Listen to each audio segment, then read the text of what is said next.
साबिक़ वज़ीर दाखिला व रुकन क़ानून साज़ कौंसिल BRS मोहम्मद महमूद अली ने आशा वर्कर्स पर पुलिस के जुल्म की शदीद मज़म्मत की। उन्होंने उस्मानिया दवाख़ाने में ज़ख्मी आशा वर्कर्स की इयादत की। इस मौके पर मीडिया के नुमाइंदों से बात करते हुए मोहम्मद महमूद अली ने कहा कि बड़े ही अफसोस की बात है कि आज कांग्रेस पार्टी इक़्तिदार की 1 साल की तकमील पर जश्न मना रही है। ताहम कांग्रेस ने माक़ाबिल इंतख़ाबात अवाम से किए गए एक भी वादे को पूरा नहीं किया है। कांग्रेस ने अवाम से झूठे वादे किए। कांग्रेस पार्टी ने गरीब अवाम को धोखा दिया है। उन्होंने कहा कि चीफ मिनिस्टर रेवंत रेड्डी अवाम को धोखा देने के साथ साथ उन पर जुल्म और सितम कर रहे हैं। उन्होंने कहा कि माक़ाबिल इंतख़ाबात बुलंद बांग दावे और वादे किए गए, ताहम इक़्तिदार पर फायज होने के बाद एक भी वादा पूरा नहीं किया गया। मोहम्मद महमूद अली ने कहा कि कांग्रेस ने 6 जमानतों का ऐलान किया था, अलावा अजीज 420 वादे किए गए। हर फर्द को लालच दिया गया और फिर धोखा दिया गया। इक़्तिदार के हुसूल के बाद सब वादों को फरामोश कर दिया गया। आज कांग्रेस हुकूमत में तमाम तबक़ात और मुलाजिमीन मुश्किलात का शिकार है। अवाम KCR के दौरे हुकूमत को याद कर रहे हैं और अश्कबार हैं। उन्होंने कहा कि आशा वर्कर्स बड़ी मेहनत से काम करते हैं, वो हामिला ख़वातीन की खिदमत करते हैं। BRS सरबराह व साबिक़ चीफ मिनिस्टर KCR ने आशा वर्कर्स की खिदमत का एतराफ़ किया था और उनकी तनख्वाहों में इजाफ़ा किया था। उन्होंने कहा कि आशा वर्कर्स घर घर जाकर भी हामिला ख़वातीन की खिदमत करते हैं, उन्हें दवाइयाँ फराहम करते हैं। आशा वर्कर्स के साथ धोखा बहुत बुरी बात है। उन्होंने कहा कि आज आशा वर्कर्स कांग्रेस से वादे की तकमील का तकाजा कर रही थी कि पुलिस ने आशा वर्कर्स पर लाठियाँ बरसाईं। उन्होंने कहा कि जख्मी आशा वर्कर्स को दवाखाने में शरीक किया गया है। यहाँ उस्मानिया दवाखाने का इंतजाम भी ठप होकर रह गया है। BRS के दौरे हुकूमत में हरीश राव की निगरानी में दवाखानों का बेहतर इंतजाम था। उन्होंने कहा कि आशा वर्कर्स पर पुलिस जुल्म की इत्तला मिलते ही KTR की हिदायत पर वो और साबिक़ रियासती वज़रा सत्यावती राठौर, गंगुला, कमलाकर, फीलपुर यहाँ पहुंचे।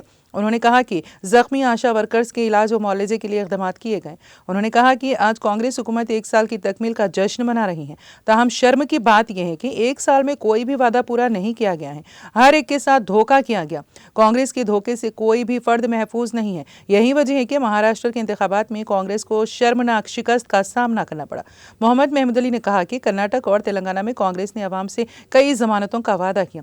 कांग्रेस लीडर राहुल गांधी ने भी वादों पर अमल आवारी का यकीन दिलाया, ताहम एक भी वादे को पूरा नहीं किया गया। उन्होंने कहा कि आशा वर्कर्स हामिला खवातीन को मौसर तिब्बी सहूलतें फराहम करती हैं। KCR के दौरे हुकूमत में हामिला खवातीन को KCR किट फराहम की जाती थी। KCR किट में मुतादिद अशिया होती थी जो 2-3 माह तक बच्चे की सेहत और निगहदाश्त के लिए माविन होती थी।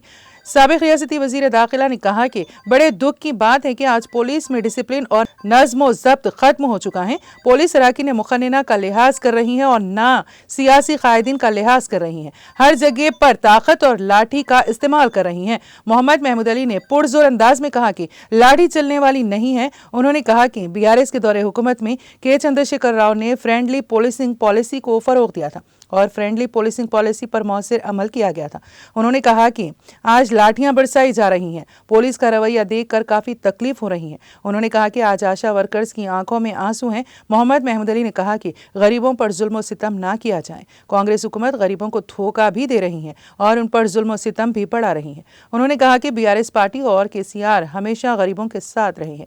हम आशा वर्कर्स के साथ हैं और आशा वर्कर्स की हर मुमकिन मदद करेंगे। हम हमारी आशा वर्कर्स बहनों की मुकम्मल तायद व हिमायत करते हैं। मोहम्मद महमूद अली ने कहा कि पुलिस माजी की तरह अपनी फ्रेंडली पुलिसिंग पॉलिसी बरकरार रखें। लोगों पर लाठियां ना बरसाई जाएं। पुलिस अवाम के साथ बेहतर सलूक करें।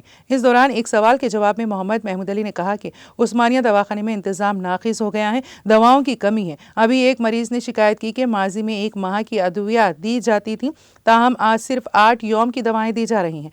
उन्होंने कहा कि गरीबों को मौसर तिब्बी सहूलतों की फराहमी में मुश्किलात पेश आ रही हैं। डॉक्टर्स और इंतजामिया भी मजबूर होकर, क्योंकि अगर हुकूमत दवाएं सरबराह नहीं करेगी तो वो कैसे मरीजों को दवाएं फराहम करेंगे।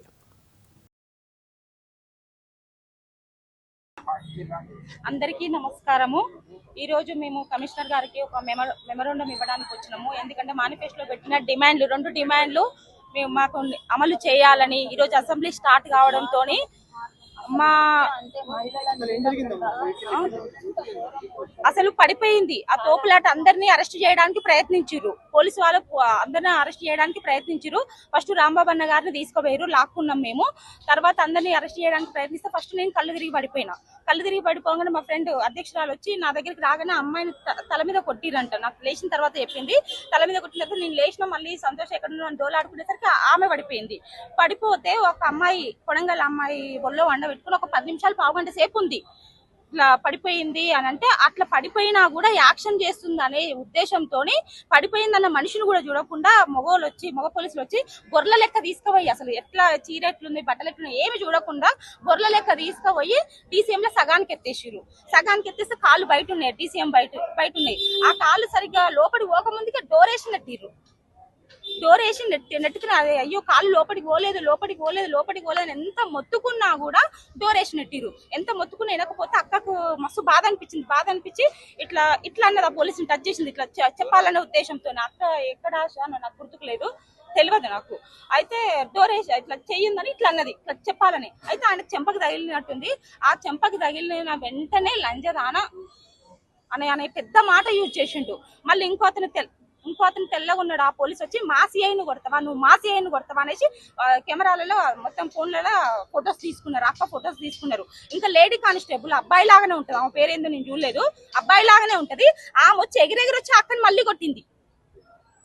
ఆ సిఐని కొట్టిందన్న కోపంతోని అక్క ఎగిరెగిరి వచ్చి మళ్ళీ అక్కను కొట్టిన తర్వాత అసలు ఎక్కడికి పోతున్నాం మొదలు గంట సేపు తిప్పిరు వెహికల్. వీళ్ళిద్దరు రహింబి లేవట్లేదు, ఈమె లేవట్లేదు, అసలు స్పృహలో లేదు. గంట సేపు తిప్పిరు. గవర్నమెంట్ ఏదైనా హాస్పిటల్ తీసుకెళ్ళండి, ఇద్దరు లేస్తలేరు. నోటి నుండి నురగలు వస్తున్నాయి తీసుకోండి అంటే గంట సేపు తిప్పి మళ్ళీ బండ్లగూడ పోలీస్ స్టేషన్ తీసుకెళ్ళారు. ఆ బండ్లగూడ పోలీస్ స్టేషన్ వచ్చేసరికి గంటం బాగా అయింది. అప్పుడు అంబులెన్స్ ని మాట్లాడి మేము మొత్తుకుంటూనే ఉన్నాము, హాస్పిటల్ తీసుకెళ్ళండి, గంట సేపు నుంచి స్పృహలు వస్తలేదు, నురుగలు వస్తున్నాయి, తీసుకెళ్ళి అన్నా కూడా ఆ ముగ్గురు కానిస్టేబుల్ ఉన్నారు. రోజా పూజ అని ఇంకో ఆమె ఎవరు, అసలు ఏం ఫోన్లు చేసిరో ఏం ఫోటోలు పెట్టుకున్నారో అసలు పైన వాళ్ళకి చెప్పిరో చెప్పలేదో తెలియదు.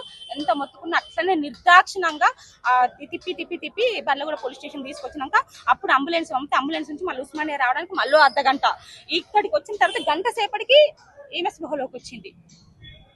అసలు మస్తు దారుణంగా మాషాల పట్ల మస్తు దారుణంగా వ్యవహరించారు. అసలు ఇది మేమైతే ఆ మాట తీవ్రంగా ఖండిస్తున్నాం. మాపై చర్యలకి మాపై లాఠీ చార్జీలకే గానీ అరెస్టులకే గానీ మా ఆశాఖని అంత పెద్ద మాట అన్నందుకు మాత్రం తీవ్రంగా ఖండిస్తున్నాము.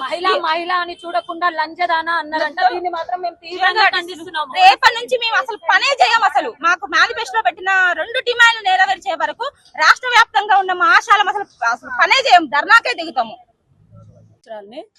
ఈ రోజు అసెంబ్లీ సమావేశాలు ఉన్నాయి. గతంలో మాకు 9,900 రూపాయలు బ్యాలెన్స్ తో కలుపుకొని 9,900 రూపాయలు టిఆర్ఎస్ గవర్నమెంట్ లో మాకు కేసీఆర్ గారు గుర్తించారు, ఇచ్చిరు. అసలు మా వ్యవస్థను తీసుకొచ్చిందే కాంగ్రెస్ ప్రభుత్వం. ఇప్పుడు 19 సంవత్సరాలు మా వ్యవస్థను తీసుకొచ్చి కాంగ్రెస్ ప్రభుత్వం తీసుకొచ్చి నియమించి వదిలేస్తే కేసీఆర్ గారు మమ్మల్ని మా సేవల్ని గుర్తించి ప్రజలకు అన్నిత్యం అండదండగా ఉంటున్నారు. వీళ్ళ సర్వీస్ ప్రజలకు చాలా అవసరం ఉంది. ఎప్పటికప్పుడు వీళ్ళకు ట్రైనింగ్స్ ఇస్తూ ఇంకా ప్రజలకు దగ్గర చేయాలనే చేరవతోని మమ్మల్ని 9,000 అసలు ఎప్పుడు వస్తుందో ఎంత వస్తుందో తెలియదు. ఇందాక సార్ వాళ్ళు అన్నారు కదా 1,500, ఆ 1,500 కూడా కాదు వాస్తవం. ఎందుకంటే మాకు ఎప్పుడు వస్తుందో ఎంత వస్తుందో తెలియదు. 1,500 ఎప్పుడూ రాలేదు వాస్తవానికి. ఒక గర్భిణి ఉండి ఓ డెలివరీ చేయిస్తే పిఎన్సి విజిట్లని ఏఎన్సి చెకప్లని అట్లా చూసుకున్నా కూడా మాకు 800, 900 అవి ఎప్పుడు వస్తాయో తెలియదు. 4-5 నెలలకు ఒక్కసారి. ఆ 4-5 నెలలకు ఒక్కసారి వేసి సంవత్సరంలో 2 సార్లు వేసి 2 నెలలు స్కిప్ చేసేవాళ్ళు.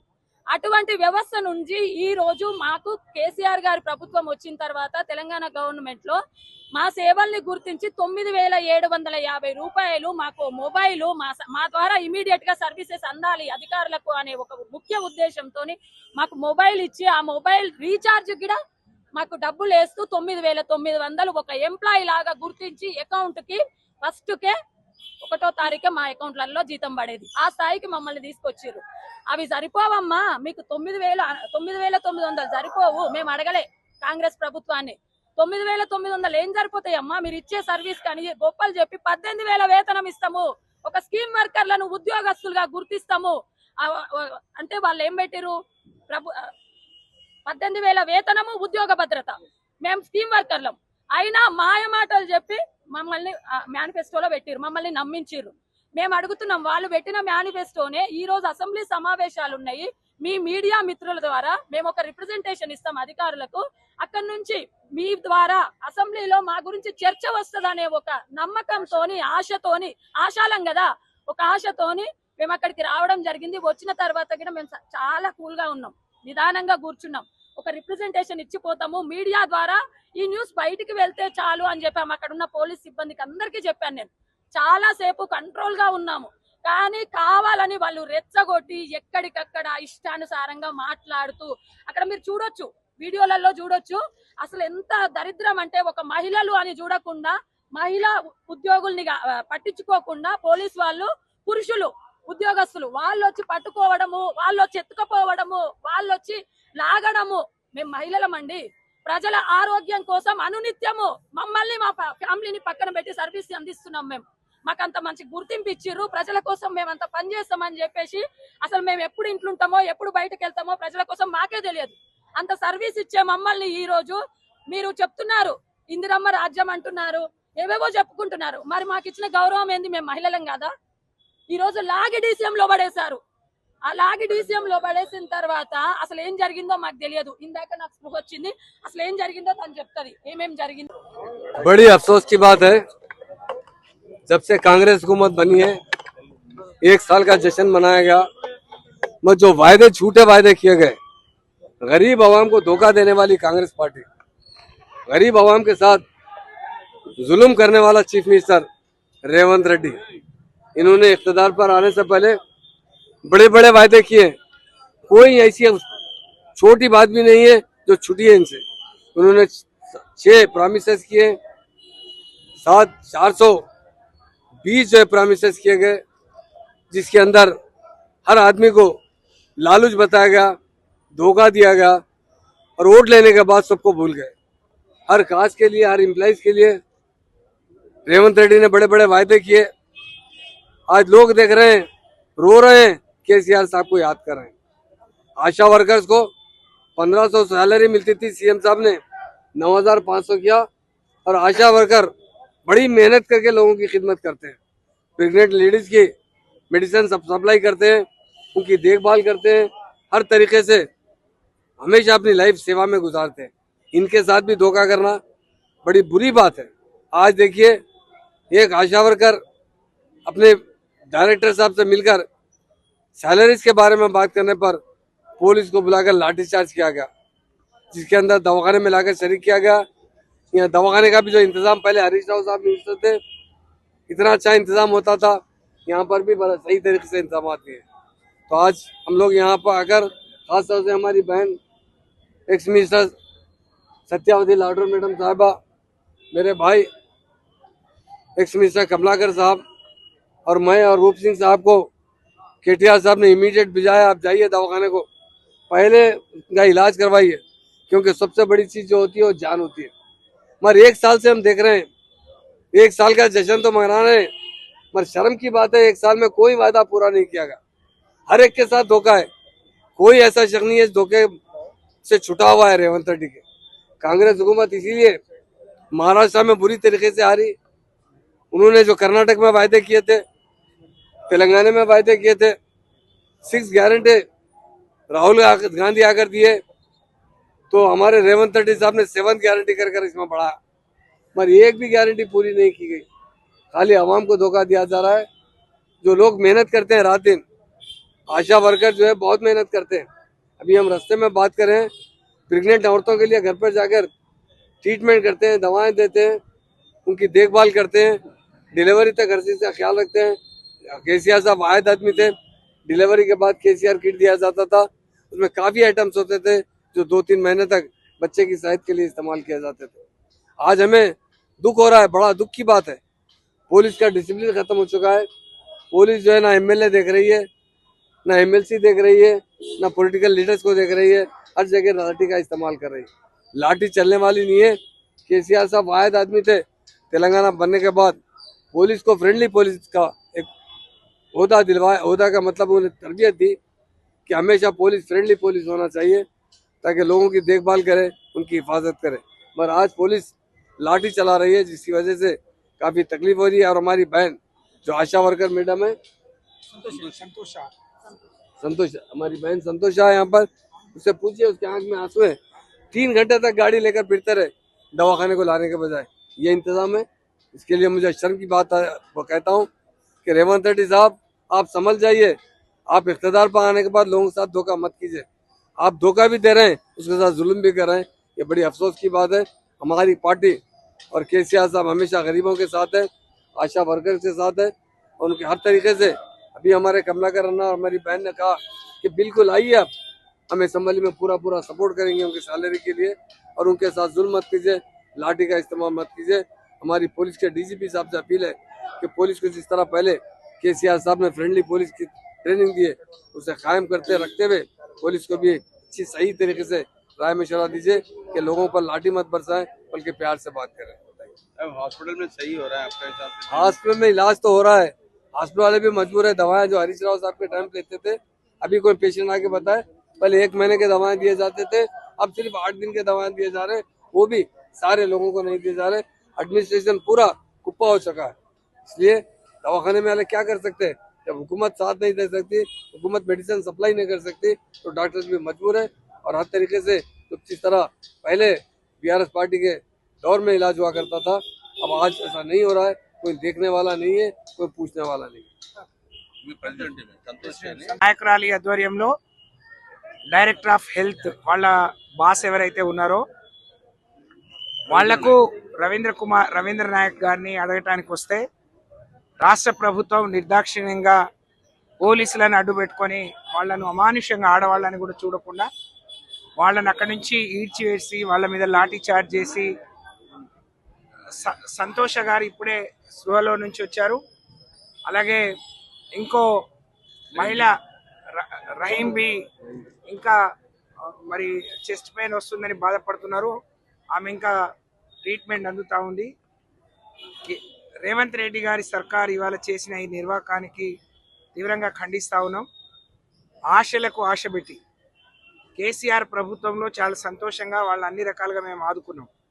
కానీ వాళ్ళకి ఆశ పెట్టి 18,000 ఇస్తా అంటే ఒకవైపు మహిళల పేరుతోని ఈ రాజ్యాన్ని తీసుకొచ్చిండు, ఇందిరమ్మ రాజ్యం అని. ఒకవైపు ప్రజాపాలన అని చెప్పి పెద్ద పెద్ద బడాయి మాటలు మాట్లాడుతూ ఇవాళ సోనియా గాంధీ బర్త్డే అని సెలబ్రేషన్ చేస్తున్నారు. మేము తెచ్చుకున్న తెలంగాణ కేసీఆర్ సకల జనులను కలిపి ఆయన పోరాట ఫలితం కేసీఆర్ సచ్చుడో తెలంగాణ వచ్చుడో ఏదో ఒకటి కావాలని ఆయన చేసిన నిరాహార దీక్ష ఫలించి తెలంగాణ ప్రకటన వచ్చిన రోజు, తెలంగాణ ప్రజలందరి కళ పండిన రోజు, అందరు సంతోషంగా ఉండాల్సిన రోజు. ఇంతమంది ఆశా వర్కర్ల కుటుంబాల్లో మరి వాళ్ళ కళ్ళలో నిప్పులు పోసి నీళ్ళు వచ్చే విధంగా చేసిన రేవంత్ రెడ్డికి మా ఆశా వర్కర్ల మరి శాపాలు తప్పకుండా తగులుతాయని చెప్పి నేను తెలియజేస్తా ఉన్నాను.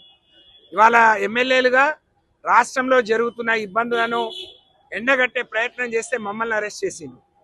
ఇవాళ వాళ్ళ సమస్యలు, నువ్వు ఇచ్చిన హామీ 18,000 ఇస్తా అన్నావు, ఉద్యోగ భద్రత ఇస్తా అన్నావు, మహిళల పేరుతోని మహాలక్ష్మిని చేస్తా అని వాళ్ళ దివాళా తీయిస్తున్నావు రేవంత్ రెడ్డి.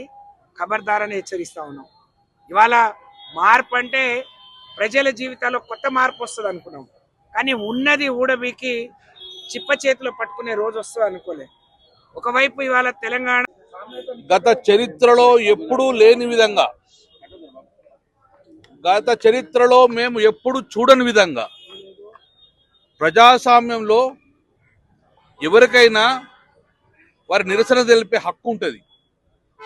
ఈరోజు మా మహిళా సోదరిమణులు, ఆడబిడ్డలు, అభం శుభం ఎరగని ఆడబిడ్డలు ప్రజాసేవ తప్ప, ప్రజలకు సేవలు చేసుడు తప్ప వాళ్ళకి ఏమీ తెలియదు.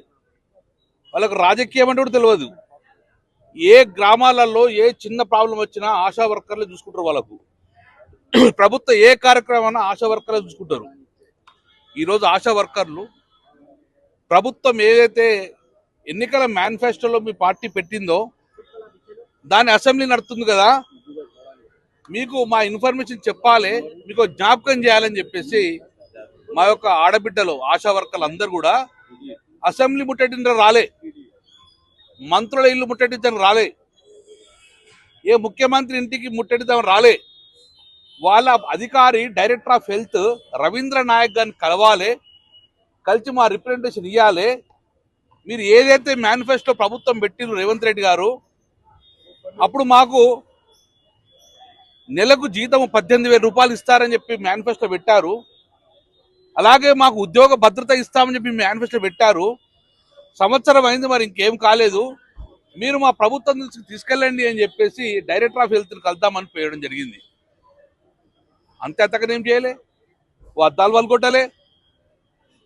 కానీ ఈరోజు వాళ్ళను నిర్దాక్షిణ్యంగా పోలీసులు తీసి, ఒక ఆడబిడ్డ రాష్ట్ర అధ్యక్షురాలు సంతోషిని ఆమె నిర్దాక్షిణ్యంగా తీసి 4 పోలీసులు తీసి బయట పారేసి, ఇక చచ్చిపోయిందని పారేసిన తర్వాత కనీసం దెబ్బ జరిగితే హాస్పిటల్ తీసుకోపోకుండా అంబులెన్స్ వేసుకొని 1 గంటన్నర వైపు తింపిరు చచ్చిపోయింది కావచ్చు అని. దాంతోపాటు రహీం బి అనే ఒక ఆశా వర్కరు ఆమె నిర్దాక్షిణ్యం కొడితే 2 గంటల వరకు కూడా ఆమెకు సృహ లేకుండా నోట్లో నురుగులు కప్పితే మా ఇమ్మీడియట్గా మా కేటీ రామారావు గారు పుటావుటిన ఒక బృందాన్ని మేము రావడం వలన మా మహమ్మద్ అలీ సాబ్, ఎక్స్ హోమ్ మినిస్టర్ సాబ్, మా సత్యవతి రాజురోక, మా యొక్క రూప్ సింగ్ గారు, మేమందరం కూర్చో ఈరోజు రావడం జరిగింది. చాలా బాధాకరం. వచ్చినవడం యథా రాజా తథా ప్రజ. హాస్పిటల్ పట్టించుకున్న ఆతులేదు, మీరు రాగానే మళ్ళా పట్టించుకునే యాక్షన్ చేస్తున్నారు. నిజంగానే వాళ్ళు చచ్చిపోయి ఉన్నారని భావించారు. చచ్చిపోతే ఎవరు బాధ్యత? ఆ కుటుంబానికి చచ్చిపోతే ఎవరు అండగా ఉంటారు? ఇప్పుడు మేము అడిగేది ఒక్కటే, కేసీఆర్ గారు తెలంగాణ రాష్ట్రం రాకముందు వీరికి 1000 రూపాయల నుంచి 1500 మాత్రమే జీతం వచ్చేవారు ఆశా వర్కర్లకు. కేసీఆర్ గారు ముఖ్యమంత్రి తెలంగాణ ఆడబిడ్డలే కదా, తెలంగాణ బిడ్డలే కదా, గౌరవించుకుందామని చెప్పి 9,750 రూపాయలు ప్రతి నెల తెలంగాణ కేసీఆర్ గారు ప్రభుత్వం దిగిపోయే వరకు 9,750 రూపాయలు ప్రతి నెలకు జీతం ఇచ్చిండ్రు. రేవంత్ రెడ్డి గారు కాంగ్రెస్ మేనిఫెస్టో పెట్టి, గింతేనా మీకు 1,800 రూపాయలు ఇస్తాము, 18,000 రూపాయలు ఇస్తాం నెలకు, మీ అందరికి ఉద్యోగ భద్రతలకు ఇస్తాం అని మేనిఫెస్టో పెడితే నమ్మిరు పాపం ఆడబిడ్డలు. నమ్మి వాళ్ళ ఓట్లు మొత్తం కొల్లగొట్టిరు. ఓట్లు మొత్తం కొల్లగొట్టి అధికార పార్టీ ఎక్కిన తర్వాత మహిళను చూడకుండా 4 పోలీసులు, మగ పోలీసులు ఆ సంతోషి నిర్దాక్షిణ్యంగా కుట్టడం జరిగింది. చూసాం ఎక్కడన్నా? ఇలాంటి తెలంగాణలో ఇప్పుడు చూసామా? నిర్దాక్షిణ్యం కొట్టడం, ఒక దుశ్శాసన పర్వం ఈ తెలంగాణ గడ్డ మీద చూసాల్సిన పరిస్థితి వచ్చింది. ఈరోజు మా ఆడబిడ్డలు చూస్తే ఏడుస్తున్నారు, వాళ్ళ కుటుంబాలను విలవిలాడుతున్నారు. ఒకవైపు సర్పంచులను అట్లే అరెస్ట్ చేస్తుంది, ఒకవైపు ఆశా వర్కర్లు. ఈ తెలంగాణ గడ్డ మీద ఏ వ్యక్తి సంతోషంగా ఉన్నాడు చెప్పండి? ఒక్క వ్యక్తి చెప్పండి, సంతోషంగా ఉన్న వ్యక్తిని ఒక్క పేరు చూపించండి. సంవత్సర కాలంలోనే రోడ్డు మీకు ప్రజలు వచ్చిర్రు. ఎంతమంది పోలీసులు ఆపగలుగుతారు వీళ్ళందరినీ? కానీ ఆశా వర్కర్కు నిజంగా మీరు హామీ ఇచ్చినట్టు సంవత్సర కాలం మీద జ్ఞాపకం చేస్తున్నాం. 18,000 రూపాయలు నెలకి ఇవ్వమని చెప్పి ప్రధాన డిమాండు. అందులో ఏ పార్టీ కూడా లేదు. కేవలం ఆశా వర్కర్లు మాత్రమే ఉన్నారు. ఇక్కడ పొలిటికల్ ఎజెండా కూడా లేదు. కేవలం ఆశా వర్కర్లు మాత్రమే ఉన్నారు.